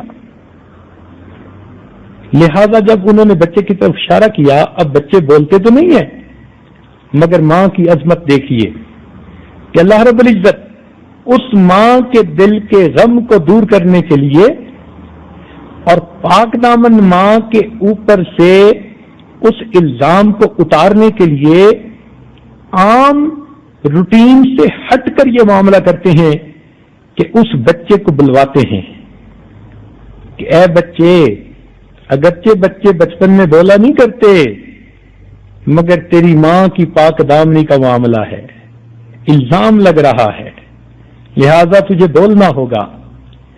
چنانچہ حضرت عیسیٰ علیہ السلام بچے تھے. قال انی عبد اللہ آتانی الکتاب وجعلنی نبیا وجعلنی مبارکا اینما کنت واوصانی بالصلاۃ والزکاۃ ما دمت حیا وبرا بوالدتی ولم یجعلنی جبارا شقیا ذالک عیسی ابن مریم. سبحان اللہ. تو اللہ رب العزت کے ہاں ماں کا بڑا مقام ہے. چنانچہ ماں کی محبت کے بارے میں ایک واقعہ یہ آج پہلے بھی سنا چکا کہ حقیقی واقعہ ہے کہ ایک انجینئر تھا, ماں باپ اس کے بڑھاپے کی عمر میں دیہات میں رہتے تھے اور یہ شہر میں نوکری کرتا تھا, کار کوٹھی تھی, اسٹیٹس تھا, اچھی پے تھی. اس نے شہر کے امیر گھرانے کی کسی حور پری سے شادی کر لی. اس لڑکی نے کہا کہ میں تو دیہات میں نہیں رہوں گی, شہر میں رہوں گی. ماں باپ نے بھی اجازت دے دی. جب کبھی یہ ماں باپ کو ملنے جاتا تو بیوی سے پریشان کرتی, تم چلے جاتے ہو, پچھلے تمہارے لیے مر جاتے ہیں, تمہیں تو کوئی یاد ہی نہیں ہوتا, بس تم تو وہیں جا کے رہ جاؤ. اس قسم کی جلی کٹی باتیں کرتی, بچہ پریشان ہوتا. اسی دوران اس کو سعودی عرب جانے کا موقع ملا تو ماں باپ سے اس نے اجازت مانگی. انہوں نے کہا بیٹے تم اپنا مستقبل اچھا بنانے کے لیے چلے جاؤ, ہمارا اللہ مالک ہے, کبھی کبھی تم خط لکھتے رہنا, آتے رہنا. اس نے وعدے وعید تو سارے کر لیے, لیکن جب سعودی عرب گیا تو وہاں کی نعمتوں والی زندگی میں جا کے مشغول ہو گیا. وقتاً فوقتاً کبھی ماں باپ کو پیسے بھیج دیتا, مگر 13 سال واپس گھر نہیں آیا. ہر سال حج کرتا, طبیعت میں نیکی تھی. ایک دن یہ حرم شریف میں کھڑا رو رہا تھا. کسی نے دیکھا تو پوچھا بھائی کیوں رو رہے؟ کہنے لگا کہ میں جب بھی حج کرتا ہوں میں خواب میں دیکھتا ہوں کوئی کہنے والا کہتا ہے تمہارا حج قبول نہیں ہے. وہ بھی اللہ والے تھے, پہچان گئے. ذرا حالات پوچھے تو انہوں نے فگر آؤٹ کر لیا کہ اس نے ماں باپ کے حقوق میں کوتاہی کی, لہذا اس کو چاہیے کہ ان سے معافی مانگے. جب انہوں نے احساس دلایا تو بچے کو بھی خیال ہوا, چنانچہ یہ واپس آیا. اور تیاری کی اور واپس وطن آنے لگا تو بیوی نے آئیں بائیں شائیں کرنی شروع کر دی. تو اس نے شیر کی نظر دیکھی اور کہا کہ تمہاری وجہ سے اتنا عرصہ میں اس حق تلفی کا مرتکب ہوا، خبردار اب اگر تم نے بات کی تو میں تمہیں الگ کر دوں گا. اب جب اس نے دیکھا بیوی نے کہ بہت سیریس نظر آتا ہے، یہ بھیگی بلی بن کے ایک کونے میں بیٹھ گئی. بچہ گھر آیا، جب اپنی بستی میں پہنچا اب اس کے دل میں خیال آ رہا تھا کہ پتہ نہیں 13 سال سے میرا کوئی رابطہ نہیں، فون اس زمانے میں دیہاتوں میں ہوتے نہیں تھے، اور خط کبھی کبھی شروع میں لکھے تھے، بعد میں خط کا بھی سلسلہ نہ رہا، کہ پتہ نہیں میرے ماں باپ کس حال میں ہے. ایک 10-12 سال کے بچے سے اس نے پوچھا کہ فلاں بوڑھے بڑھیا کا کیا حال؟ اس نے کہا جی بڑے میاں تو فوت ہو گئے اور بوڑھی ہے اس کو بھی فالج ہوا اور وہ بھی مرنے کے قریب ہے، اور ان کا ایک بیٹا سنا ہے کہیں سعودی عرب ہے، پتہ نہیں کیسا منحوس ہے، اس نے کبھی ماں باپ کا خیال ہی نہیں کیا. اس بچے کو کیا پتا وہ اسی آدمی سے بات کر رہا ہے. اب اس کے دل کو اور تکلیف ہوئی. اب یہ سوچنے لگا میں جاؤں گا، میری امی تو مجھ سے بات ہی نہیں کرے گی، میں امی کو پاؤں پکڑ کے مناؤں گا، میں ہاتھ جوڑ کے مناؤں گا، میں یوں کروں گا، میں یوں کروں گا. ساری پلاننگ کر آ کے جب یہ گھر پہنچا، دروازہ دیکھا تو وہ کنڈی تو نہیں لگی ہوئی تھی، کواڑ ملے ہوئے تھے. تو اس نے دروازہ کھولا، اندر آ گیا، دیکھا کہ چارپائی پر اس کی والدہ لیٹی ہوئی ہے. وہ بڑھیا بیچاری ہڈیوں کا ڈھانچہ بیماریوں کی وجہ سے بستر پر پڑی ہوئی تھی. اس کے دل میں خیال آیا کہیں امی سوئی ہوئی نہ ہو، اگر جاگ رہی ہوگی تو میں سلام کروں گا ورنہ انتظار کر لوں گا. جب قریب آ کے دیکھا تو یہ حیران ہوا کہ اس کی ماں نے ہاتھ اٹھائے ہوئے دعا کی مانند اور وہ دعائیں کر رہی ہے. تو اس نے سوچا کہ امی کیا بول رہی ہے، میں ذرا سنوں تو صحیح. والدہ کی اس کی بینائی تو نہیں تھی. چنانچہ یہ قریب ہوتا گیا، قریب ہو کے اس نے جب سنا تو اس کی ماں یہ دعا کر رہی تھی، اے اللہ میرا خاوند تو دنیا سے فوت ہو گیا، میرا ایک ہی بیٹا ہے، اللہ اسے بخریت واپس لوٹا دینا تاکہ جب میری موت آئے تو مجھے بھی قبر میں اتارنے والا میرا کوئی محرم موجود ہو. اندازہ لگائیے کہ بیٹا سوچ رہا ہے امی مجھ سے بات ہی نہیں کرے گی، اور ماں کی محبت کا یہ حال کہ اس بڑھاپے میں بھی دعائیں مانگ رہی ہے، اللہ میرے بیٹے کو بخریت واپس لانا کہ اگر میری موت آ جائے تو مجھے بھی قبر میں اتارنے والا میرا کوئی محرم ہو. ماں کی محبت دیکھنی ہو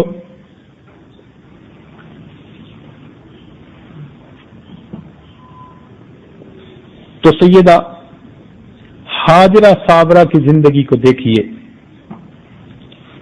سیدنا ابراہیم علیہ السلام ان کو اور ان کے بیٹے اسماعیل علیہ السلام کو بواد غیر ذی زرع، ایسی وادی جس میں کہ کوئی سبزہ نام و نشان تک کا نہیں تھا، وہاں چھوڑتے ہیں. ایک مشک پانی کی اور چند خشک روٹیاں ہیں اور پھر واپس آنے لگتے ہیں. تو وہ پوچھتی ہیں کہ آپ ہمیں کیوں چھوڑ کے جا رہے ہیں؟ خاموش. پھر پوچھتی ہیں کیوں چھوڑ کے جا رہے ہیں؟ خاموش. آخر نبی علیہ السلام کی صحبت یافتہ تھیں، محرم راز تھیں، پہچان گئیں. تیسری مرتبہ سوال کرتی ہیں کیا آپ ہمیں اللہ تعالیٰ کے حکم سے چھوڑ کے جا رہے ہیں؟ تو انہوں نے فرمایا اشارے میں ہاں میں اللہ کے حکم سے چھوڑ کے جا رہا ہوں. تو حاجرہ صابرہ آگے سے کہتی ہے کہ اچھا پھر اللہ تعالیٰ ہمیں ضائع نہیں کریں گے.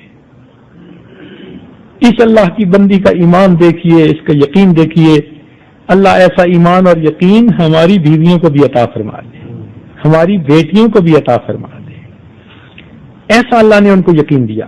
اب خامد تو چلے گئے، کوئی اور انسان وہاں قریب میں نہیں، پانی کا نام و نشان قریب نہیں. جدھر دیکھو خشک پہاڑ انسان کا منہ چڑھاتے نظر آتے ہیں. ایک مشک پانی کی کہاں تک چلتی، چند روٹی کے ٹکڑے کتنے دن چلتے. ایک وقت آیا کہ پانی ختم ہو گیا، بچے کو پانی کی طلب تھی، وہ رونے لگا. اب ماں تڑپ اٹھی، اس سے یہ محسوس ہونے لگا کہ نہ میرے سینے میں دودھ اتنا کہ بچے کو پلا سکوں، نہ پانی کے بچے کے منہ میں بوندے ڈال سکوں. میرے بیٹے کا کیا بنے گا؟ اب اس ماں نے پریشان ہو کر اپنے بچے کو ایک چٹان کی سائے میں سلا دیا، لٹا دیا اور خود پانی کی تلاش میں چل پڑی۔ اب اللہ کی یہ بندی ایک نظر بیٹے پر ہے اور ایک نظر پانی پر ہے، بلکہ یوں کہنا چاہیے کہ دل بیٹے کی طرف متوجہ ہے اور آنکھ پانی کی طرف متوجہ ہے، لہذا یہ پہاڑی کے ایک سرے سے بھاگتی ہے اور دوسرے سرے تک چلی جاتی ہے، کبھی ادھر جاتی ہے کبھی ادھر جاتی ہے۔ اس پریشان حال ماں کی محبت کی یہ کیفیت میرے مولا کو اتنی پسند آئی کہ اللہ رب العزت نے اس ماں کی اس عمل کی یادگار قیامت تک جاری فرما دی اور اس عمل کو آنے والوں کے لیے حج کی سعی کا عمل بنا دیا۔ اندازہ تو لگائیے کہ ماں کا اللہ کے ہاں کیا رتبہ ہے۔ چنانچہ جب بچے کے قریب آئی تو اس نے کیا دیکھا کہ جب ماں کی یہ دعائیں تھیں اور یہ دل کی تمنا تھی اور کیفیت تھی، بے قراری تھی، اللہ نے اس معصوم بچے کے پاؤں کے ذریعے سے ان چٹانوں کے اندر سے پانی نکال دیا۔ بی بی ہاجرہ صابرہ آتی ہیں اور اس کے گرد پتھر رکھ کر اسے زم زم کہتی ہیں، ٹھہر جا ٹھہر جا۔ پانی آ گیا اور یہ پانی کیا تھا؟ آب شیریں تھا، بلکہ میں تو یوں کہوں یہ آب حیات تھا۔ اس سنگلاخ زمین میں جہاں کوئی آبادی کا نام نشان نہیں تھا، زراعت نہیں تھی، اللہ نے ایک بے قرار ماں کے صدقے اس کے معصوم بچے کے پاؤں سے یہ پانی کا چشمہ جاری کیا۔ چنانچہ کچھ عرصے کے بعد قبیلہ بنو جرہم آ کر آباد ہو گیا اور یوں بیت اللہ کے قریب اللہ رب العزت نے انسانوں کی آبادی کا انتظام فرما دیا۔ چنانچہ اس کو ایک شاعر نے الفاظ میں اشعار میں یوں کہا، پیغمبر نے دعا کے بعد اس وادی سے رخ موڑا، جناب ہاجرہ کو اور بچے کو یہیں چھوڑا۔ جناب ہاجرہ بیٹھی تھی اس وادی وحشت میں، سنبھالے طفل عالی شان کو آغوش محبت میں۔ وہاں صحرا ہی صحرا تھا، چٹانیں ہی چٹانیں تھیں، جناب ہاجرہ یا ایک بچہ دو ہی جانیں تھیں۔ نہ دانا تھا نہ پانی تھا، بھروسہ تھا فقط رب پر، بڑھی جب دھوپ کی گرمی تو جاں آنے لگی لب پر۔ زمیں کا ذرہ ذرہ مہر کی صورت چمکتا تھا، بہت بےتاب تھی ماں گود میں بچہ بلکتا تھا۔ آتش سے کرب و بے چینی جو دیکھی اپنے جائے میں، لٹایا خاک پر بچے کو ایک پتھر کے سائے میں۔ صفا مروا پہ ہر سو وہ تلاشے آب میں دوڑی، بلند و پست پر فکرے میں نایاب میں دوڑی۔ کبھی اس سمت جاتی تھی کبھی اس سمت جاتی تھی، خیال آتا تھا بچے کا تو فوراً لوٹ آتی تھی۔ نہ ڈھونڈا نہ کچھ آثار پانی کے نظر آئے، جدھر اٹھی نظر جھلسے ہوئے ٹیلے نظر آئے۔ قیامت کی گھڑی تھی پڑ گئے تھے پاؤں میں چھالے، چلی جاتی تھی آنکھیں آب میں بچے میں دل ڈالے۔ سنی آواز ننے کے بلکنے کی اور رونے کی، تڑپ اٹھی کے ساتھ آ گئی ہے جان کھونے کی۔ یہ وہ بے قراری کا وقت تھا کہ جب اللہ رب العزت نے ہاجرہ صابرہ کی اس بے قراری کے صدقے آب زمزم عطا کیا۔ آج پوری دنیا کے مسلمان اس پانی سے برکتیں بھی حاصل کرتے ہیں، اس کو پیتے ہیں۔ نبی اسلام نے فرمایا جس نیت سے پیا جائے اللہ تعالیٰ اس بندے کی دعا کو قبول فرما لیتے ہیں۔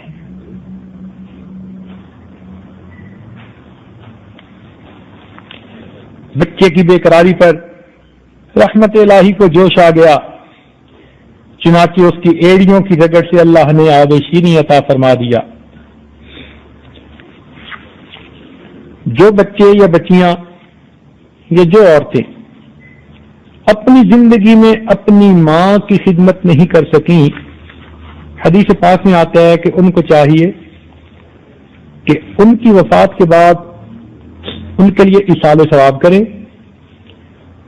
اور ان کی جو رشتہ دار عورتیں تھیں، خالہ تھی یا سہیلیاں تھیں، ان کے ساتھ اچھا سلوک رکھیں تو اللہ تعالیٰ اس کمی کو پورا فرما دیں گے۔ بہرحال جنہوں نے خدمت نہ کی اور ان کی والدہ چلی گئی، یہ ایک ایسی حسرت ہے جو کبھی بھی پوری نہیں ہو سکتی۔ اس لیے علامہ اقبال نے اپنی والدہ کی یاد میں کہا، کس کو اب ہوگا وطن میں آہ میرا انتظار، کون میرا خط نہ آنے پر رہے گا بے قرار، خاک مرکز پر تیری لے کر یہ فریاد آؤں گا، اب دعائے نیم شب میں کس کو میں یاد آؤں گا۔ عمر بھر تیری محبت میری خدمت گر رہی، میں تیری خدمت کے قابل جب ہوا تو چل بسی، آسماں تیری لحد پر شبنم افشانی کرے، سبزۂ نورستہ اس گھر کی نگہبانی کرے۔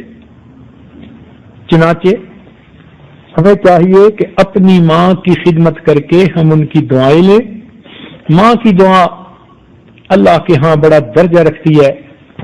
ایک واقعہ سنا کر یہ عاجز اپنی بات کو مکمل کرتا ہے، ذرا توجہ کے ساتھ سنیے۔ ایک سپاہی تھا فوج کا جس کا نام تھا سبکتگین۔ گھر میں بہت تنگی تھی۔ اس کے پاس ایک گھوڑا تھا جس پر سوار ہو کر کبھی کبھی یہ شکار کھیلنے چلا جاتا تھا۔ مل جاتا شکار تو گھر میں کچھ کھانا پینا ہو جاتا، نہ ملتا تو گھر میں فاقہ آتا۔ ایک مرتبہ یہ شکار کی نیت سے جا رہا تھا کہ اس نے ایک ہرنی کو دیکھا جس کے ساتھ چھوٹا سا بچہ تھا۔ اس نے اپنا گھوڑا اس کے پیچھے جو بھگایا تو ہرنی تو بھاگ گئی مگر چھوٹا بچہ نہ بھاگ سکا، تو اس نے اس بچے کو پکڑ لیا۔ جب ماں نے دیکھا کہ میرے بچے کو اس آدمی نے پکڑ لیا تو بھاگتی ہوئی ہرنی پھر واپس آ گئی اور ان کے قریب آ کر اس نے اپنی بے قراری کا اظہار کرنا شروع کر دیا۔ آسمان کی طرف منہ اٹھاتی تھی اور آواز درد بھری نکالتی تھی۔ یہ رحم دل انسان تھا، یہ سمجھ گیا یہ ماں ہے، بے قرار ہے، میرا بیٹا اس شکاری کے ہاتھ میں چلا گیا۔ چنانچہ اس نے اس کی بے قراری کو دیکھتے ہوئے اس کے بچے کو چھوڑ دیا، تو وہ ماں اپنے بچے کو لے کر چلی گئی۔ واپس آیا، رات کو سویا تو خواب میں اس کو نبی علیہ الصلوۃ والسلام کا دیدار ہوا۔ نبی علیہ السلام نے ارشاد فرمایا کہ تو نے ایک ماں کی بے قراری کو دیکھ کر اس پر رحم کھایا، یہ تیرا عمل اللہ کو اتنا پسند آیا کہ اللہ تعالیٰ تجھے دنیا کا تاج عطا فرمائیں گے، اور تو نے اس کا بیٹا واپس کیا، اس کے بدلے اللہ تعالیٰ تجھے بھی بیٹا عطا فرمائیں گے۔ چنانچہ اس کے ہاں بیٹا ہوا جس کا نام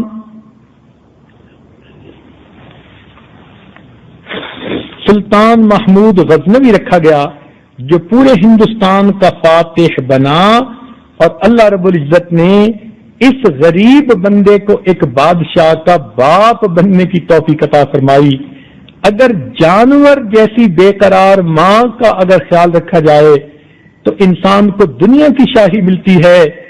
نوجوان بچے اور بچیاں یہ بات کان کھول کر سن لیں، اگر یہ اپنی ماں کی بے قراری کے دوران اس کے ساتھ محبت کا معاملہ کریں گے، اللہ تعالیٰ انہیں دین اور دنیا کی بادشاہی عطا فرمائیں گے۔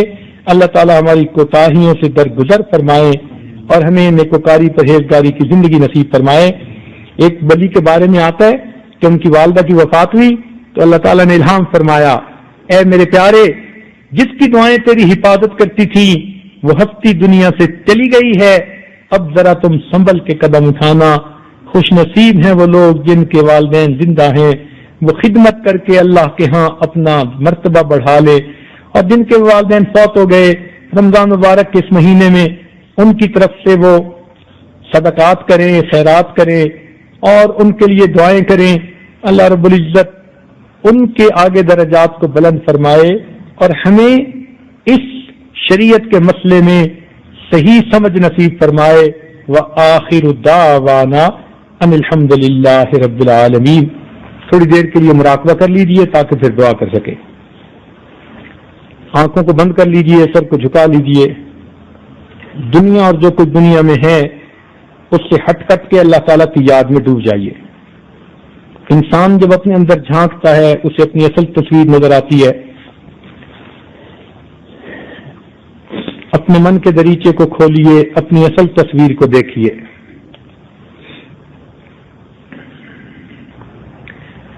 اللہ کو اپنا بنا لو, اللہ کو اپنا بنا لو,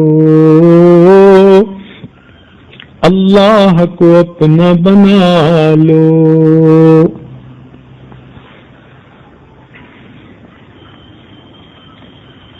اب سب رشتوں کو چھوڑو, اللہ سے رشتہ جوڑو. اب سب رشتوں کو چھوڑو, اللہ سے رشتہ جوڑو. ہر غیر سے اب ہٹ کٹ کے اللہ سے لو لگا لو. اللہ کو اپنا بنا لو. اللہ کو دل میں بسا لو, اللہ کو دل میں بسا لو. اللہ سے لو لگا لو.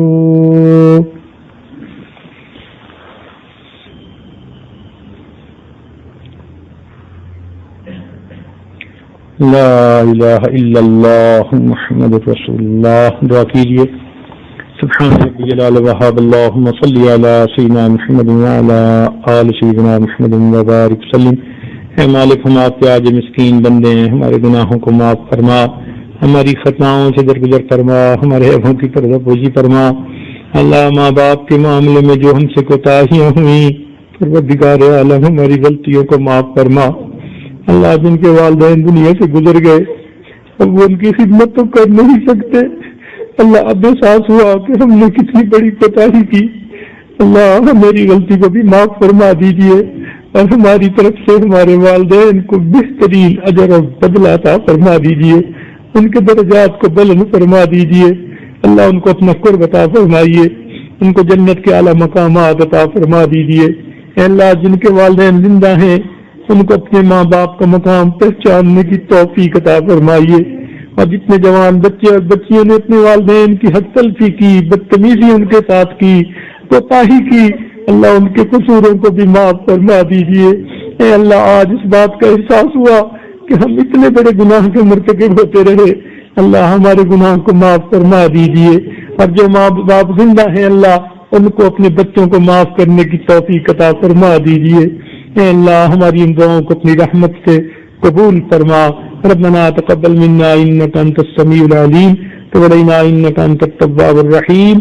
صلی اللہ تعالی علی حبیبہ سیدنا محمد وآلہ واصحابہ اجمعین برحمتک یا